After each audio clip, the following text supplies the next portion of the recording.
விஜய் அதே போல் மகளிருக்கான தேர்தல் வாக்குறுதிகள் எல்லாமே பக்காவாக இருக்குண்ணா. சத்தியமாக சொல்கிறேன், எங்கள் வீட்டில் எனக்கும் எங்கள் அப்பாவுக்கும் சரி ஒரு வாரே போயிட்டுருக்கோம் அடிக்கடி. என்னன்னு பார்த்தீங்கன்னா, அவர் பக்கா டிஎம்கே. நான் என்னன்னு பார்த்தீங்கன்னா, நான் ஏதோ ஒரு மாட்டு கட்சி வரும்னு நினைக்கிறேன். அப்படி நினச்சி பேசினாலே என்ன ஆகிடும், அப்பப்போ பிரச்சனை ஆகிடும். இப்போ கூட பாருங்க, விஜய்க்கு கொடுத்துட்டு போனாங்க நோட்டீஸு. எங்கள் அப்பா வெளியே நின்று அவர் வந்தா என்ன வரலன்னா என்ன சொன்னார். ஒன்றும் இல்லைங்க, கண்டுக்காத ஒரு டிஎம்கே. நான் போயிட்டு இந்த நோட்டீஸை வாங்கிட்டு வந்தேன். அதுதான், வேறு ஒன்றும் கிடையாது. அவரு என்ன கோவம்லாம் தெரியல.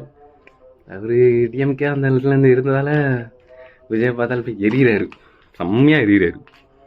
அதனால் எதுவும் சொல்கிறது இல்லை. நம்ம அவர் சொல்லி ஒர்க் பண்ண முடியல.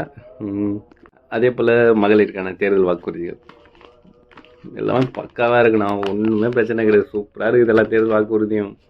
ஆனால் உங்களுக்கு ஈடாக டிஎம்கேவும் நிறையா சொல்கிறாங்க. எது எப்படிலாம் தெரியல, பார்க்கலாம் காலம் எப்படி இருக்குன்றது.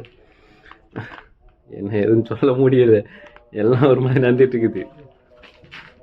உண்மையாக சொல்லலாம், இதுதான் ப்ராப்ளம் போயிட்டு இருக்குது. எல்லா ஃபேமிலியும் இது இருக்குன்னு நினைக்கிறேன். அவங்க அப்பா ஒன்று சொல்லவும், அம்மா ஒன்று சொல்லவும், நான் ஒன்று சொல்லவும் கொஞ்சம் வாக்குவாதம் போயிட்டு தான் இருக்கும், எழுத்து தான் இருக்கும்.